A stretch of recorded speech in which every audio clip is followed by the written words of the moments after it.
Welcome to the Authority File. I'm Bill Mickey, your host and the editorial director at Choice. During the next 4 episodes, I'll be speaking with Sarah Shippey Copeland and Lauren Magnuson. Sarah is Director, Desks and Patron Experience at the University of Tennessee Chattanooga, and Lauren is Head of Collections, Delivery, and Access at California State University San Marcos. This series is brought to you by Taylor and Francis.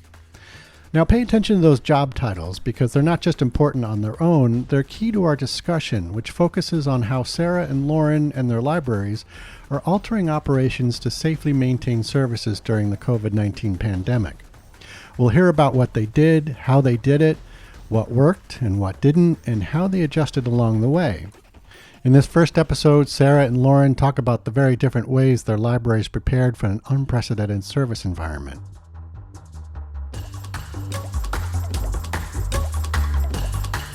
Okay, so Sarah and Lauren, welcome to the program. Thank you. Thank you. Glad to be here. Great. So I'm wondering if we can just start by getting a little bit of background on each of you. And Sarah, maybe we'll just start with you. If you could just describe for us, where you are and what you are in charge of at your library. Sure. I work at the University of Tennessee at Chattanooga, and my official title is Director of Desks and Patron Experience. And what that means is that I oversee the 2 traditional service points in the library, checkout and information commons. And it might be relevant for the listeners of the podcast to know that I've been in my position just a little over a year. So that's brought an interesting thing to this whole experience. Yeah, indeed. And Lauren, how about you? I am the Head of Collections, Delivery, and Access at California State University San Marcos. So my unit includes acquisitions, metadata, which is cataloging, and electronic resource management, and resource sharing. So for resource sharing, we have 2 resource sharing networks, a California State University network called CSU Plus for borrowing and lending physical materials, and we use Affiliate for ILM. Generally, in my role as a department head, I manage the collections budget and track expenditures and accounts, and I help to organize the work of the 3 subunits in my area and develop and document workflows. We use the Alma library platform, and part of my work is optimizing our systems to work for the functional needs of collections and all the services that are in my unit. Okay, great. And likewise, I'm wondering if we can kind of cover some ground here by describing sort of the current plan that's in place for each of your libraries in terms of, how you're providing services in your respective areas. And to the extent that you can, if you can describe, beyond your, what you have oversight for, of how your library is providing services to your communities in this COVID era that we're now dealing with. And Sarah, why don't we start with you again? Sure. So we are open to employees and students only, and we are managing that via our card swipe system, which was in place before COVID, but we kind of rejiggered it in order to accommodate our new restrictions. We've reduced hours. We have about 20% fewer hours than typical semesters. And as you might expect, we're offering fewer hours on weekends and late evenings. And we also used to be open 24/5. Now, the whole library wasn't open 24/5, but our first floor was open 24/5. And that's no longer an option during our current pandemic operations. We are requiring masks and social distancing, and that is in alignment with our university policies. One of the things that we've done as a library decision is our stacks are closed. So patrons must page physical items. And then we also have an option for a stacks pass, which will provide limited access for students, faculty, and staff to actually enter the stacks. that's actually been remarkably popular. I was not expecting that, but people have been really excited about the option to browse the stacks. And then, as you might imagine, with everything I just described, we've got a lot of plexiglass and a lot of sanitizer. Right. Okay. And Lauren, how about you? So the library at Cal State San Marcos has been 100% virtual since campus physically closed in March. So we don't have right now any in-person library services. While there are some in-person classes being offered this academic year at the university, it's only about 10% of classes, and those are things like lab classes, things that have to be done in person. The majority of classes are being conducted entirely online, and so the library as well is kind of serving students entirely virtually. So immediately when the campus physically closed in March, we began offering users a digital on-demand service, which we converted basically any ILL request that we couldn't borrow digitally from, which is basically all book requests, right? We bought those through acquisitions. We bought ebook licenses wherever possible, delivered those to the user. In August was the first time we were allowed to have staff work on site. So we've been, working entirely virtually basically until August, and then we have some staff working on site. But that access to the building is really tightly controlled. One person per floor at a time, so nobody comes into contact with anybody else, and wears masks and lots of sanitizer as well. But just for staff in the building. And that allowed us to offer a mail to home service for anything that we owned in the print collection or that we couldn't get digitally, but we could borrow physically. So we started offering that in August. And then as of October, we have a contactless locker pickup system on campus. So we have staff in the building working on filling those orders and making them available for users to pick up through the contactless locker system, but we have no kind of staff user contact at this time. Okay. Sarah, I was curious. I wanted to circle back with you real quick on the Stacks Pass and how popular that option has become. Why do you think that is? I mean, what was surprising about that? It's an interesting question. I'd have told you that people enjoyed being on our ground floor, which is where all of our stacks are, because it's quiet and a good place for studying. I guess I didn't realize how much people really enjoy just being in the stacks. Yeah. We have quite a robust film collection, and that's been a popular use of the Stacks Pass is going down to get films, especially as, friends might end up in quarantine or, roommates are looking for things to do that keep them at home instead of going out. And so I guess it's a good example of how behavior has changed in general because of the pandemic, and in a positive way, and we're able to support it, which is really exciting. And I should note that there are a lot of procedures in place for anyone that checks out one of our Stacks Passes. They don't just get let down there. They have to wear gloves, and Right. there's a whole checklist that we review with them before they're allowed to go down. And I sometimes wonder too if there's a little bit of I don't know, cachet or something in that, I was able to go down and do this thing that's really limited. So Right. I don't know. I've got a Stacks Pass. Right. Yeah. That's excellent. Okay. I'm wondering if you could each talk a little bit about the process by which your libraries developed plans for this semester and basically what you've both just described. Some libraries have formed task forces or committees to create an implementation report or plan. Others seem to rally the troops and marshal resources in a sort of build the plane while we fly it approach. So Lauren, why don't we start with you this time? And if you could talk about sort of the lead up to the current plans that you have in place, or at least the first iteration of those plans. I know things can kind of change as you begin to execute those plans, but how did you kind of arrive at the plans you initially quote unquote reopened with? Sure. We definitely built the plane as we flew it.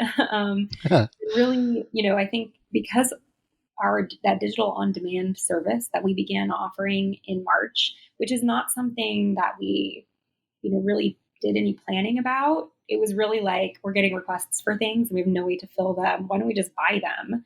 And we didn't set up a lot of infrastructure or anything for that. We just started doing it because it had been working pretty well, despite the fact that we literally implemented it overnight and it was all email based. Basically at that time, that served as the foundation for the other services that we've since added. I think organizationally, the fact that we had resource sharing, acquisitions, and metadata all together in the same unit, and resource sharing joined our unit only in the last couple of years, actually, but has been super useful because we built the workflows that really work best between those three areas, and everybody is working together basically to fill those orders. So the requests come through resource sharing. If there's any possible free access for resource sharing to get that thing, they will provide that, but then it gets routed to acquisitions to purchase. And then from acquisitions, it goes to metadata to set it up for the user to access. So all of those, we've just had this kind of laser focus on filling those orders and getting that done. And the demand has just been so huge for electronic resources. And we have such great staff expertise in those areas that we were able to develop those workflows really quickly. And so the fact that we didn't do a ton of planning or, we always in the back of our mind, it was like this demand may not be something that we can always sustain for whatever reason, whether it's staff capacity or budget reasons. So we've had that. We've thought of those issues that, at some point we're going to have to think about maybe scaling back or finding different ways of doing that. But at this point, since we're in the really long haul of digital services, we're going to be digital all the way through spring 2021 semester at least. Yep.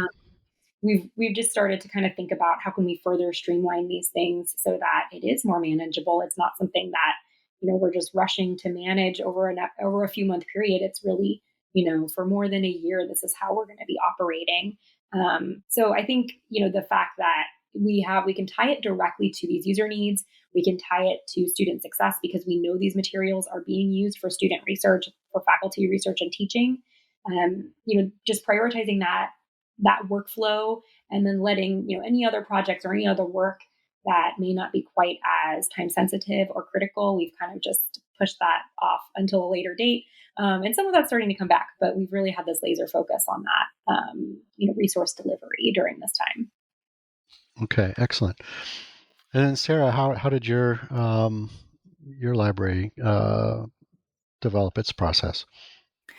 Well, we were told relatively early on that we would be opening in some capacity for the fall semester, and that was a university decision.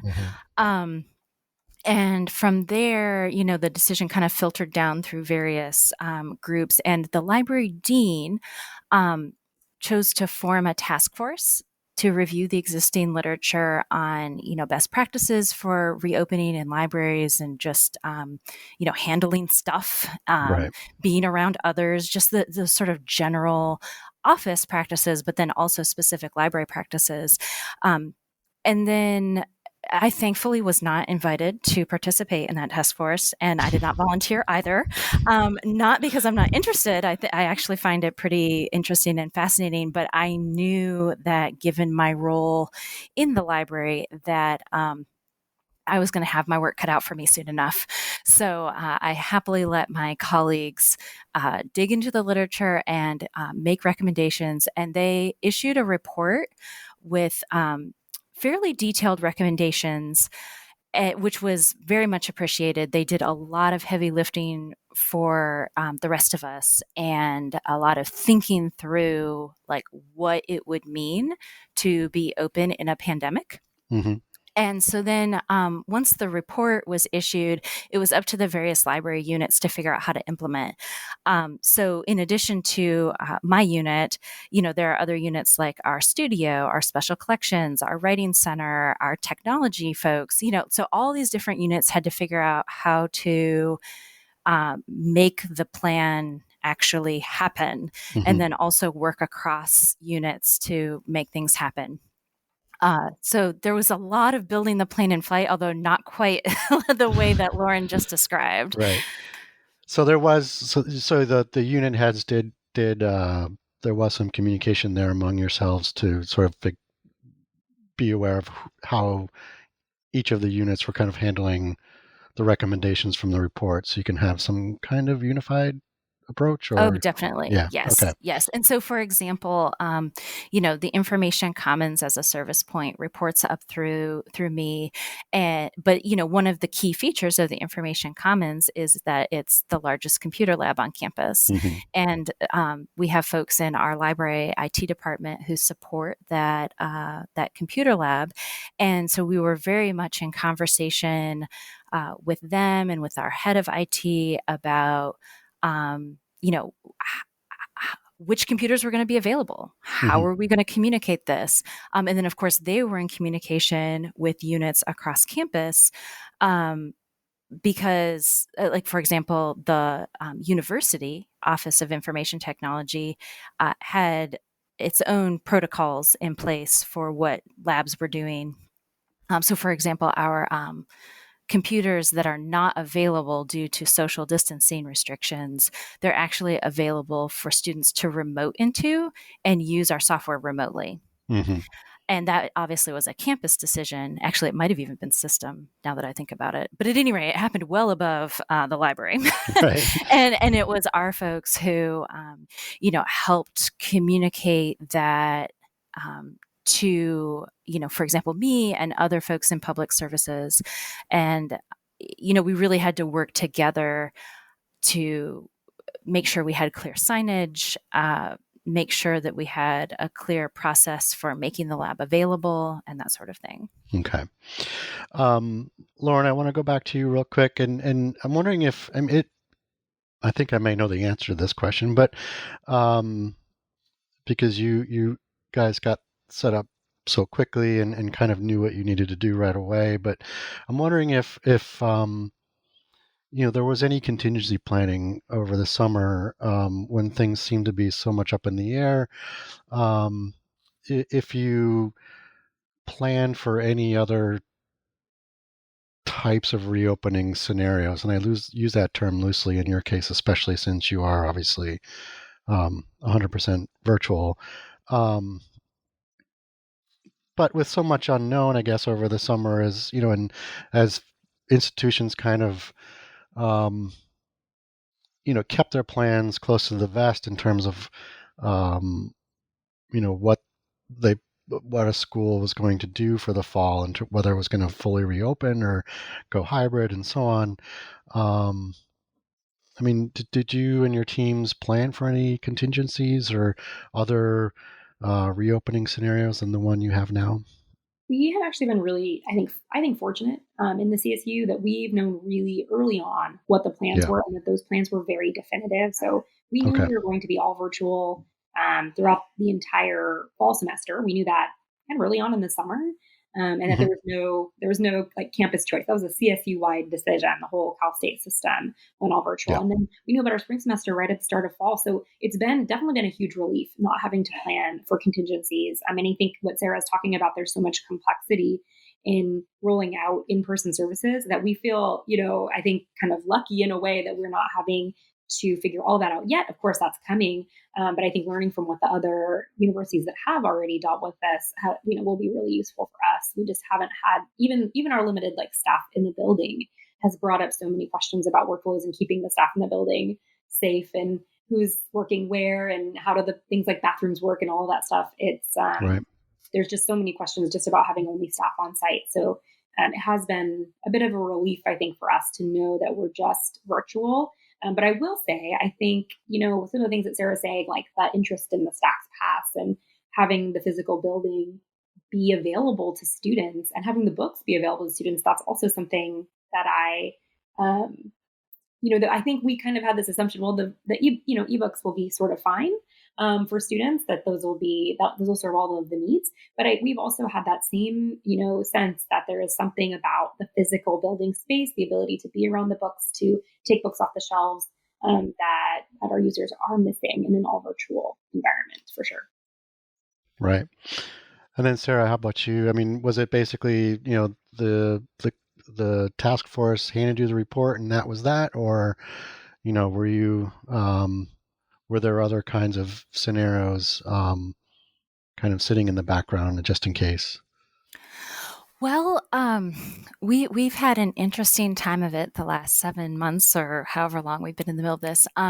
At one point, like many places around the country, we were under a shelter-in-place order, Hmm. and when that was in effect, we most library employees did not report to work in the physical building. There were a few key folks, primarily from our administration, who reported, but the rest of us worked from home, and that actually kind of formed the basis of our phased opening approach, because it was during that period approximately that we learned from the university, what our fall plans were generally going to look like. We were generally going to be open for face-to-face camp classes and that sort of thing. And so it became clear that we had to get from point A to point B, and there was a lot of ground to cover between the building is closed, and when people want resources, we ship them to them, or get them electronically, obviously. But we also had a remarkably robust shipping business going there for a while. Once again, I was surprised that people really wanted the physical items as much as they did, especially during, May. But at any rate, so we had to get from what I believe we were calling phase one, which was basically the barest of services, to what I believe is phase 7. I should have looked this up before we got on the call. But phase 7, if I remember correctly, is completely open, as though the pandemic is controlled and behind us. By the way, we are not in phase 7. Okay, I was just going to ask you. This is part of why I don't quite remember what each of the phases is, because I know we didn't reach the end here. Okay. But at any rate, so over the course of the summer, we started sketching in, what it looked like for each of these phases. And I have to say that was primarily handled by our administration. Mm-hmm. So the dean and the department heads, like, they were the ones who primarily decided like what each of the phases looked like. And I think the task force also had some hand in that. Okay. But then along the way, it became really important. For example, I believe during phases 3 and 4, we were offering services by appointment. Mm-hmm. And so that fell to my department to staff and figure out, and we had never offered services by appointment, at least not in terms of like picking up books or receiving technology back and that sort of thing. So to answer the question in a really long-winded way, I think that at any given point, if we ran into an issue, we would revert back to an earlier phase. Okay. And then we would always be looking toward trying to move to the next phase. And along the way, we just assumed that the phases would need to be flexible to respond to the current conditions. Right. And I imagine those phases are kind of contingent on whatever guidelines are being handed down through administration and even state agencies and even federal, I guess, right? Or yeah, okay. I would say that those all feed into what we're looking at. Most of that happens above my pay grade, though. Yeah, so. right. Okay, excellent.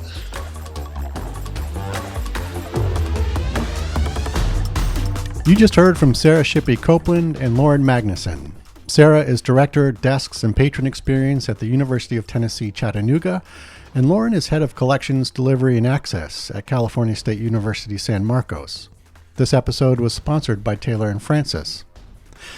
Join us next week when we continue our conversation and talk about what's arguably more difficult than the planning phase, implementation.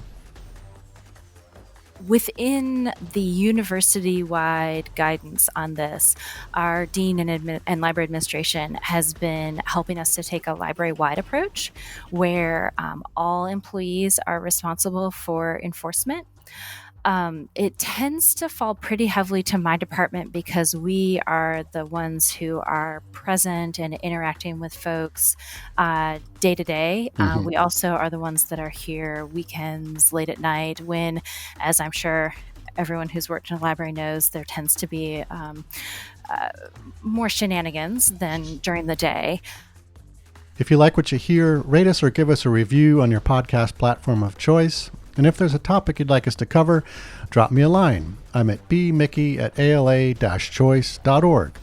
As always, sponsorship and advertising for the Authority File podcast are handled by Choice's advertising manager, Pam Marino, and all of our episodes are produced by Choice's senior digital media producer, Mark Dirks, and digital media assistant, Sabrina Kofer. That's all for this week. Thanks for joining us.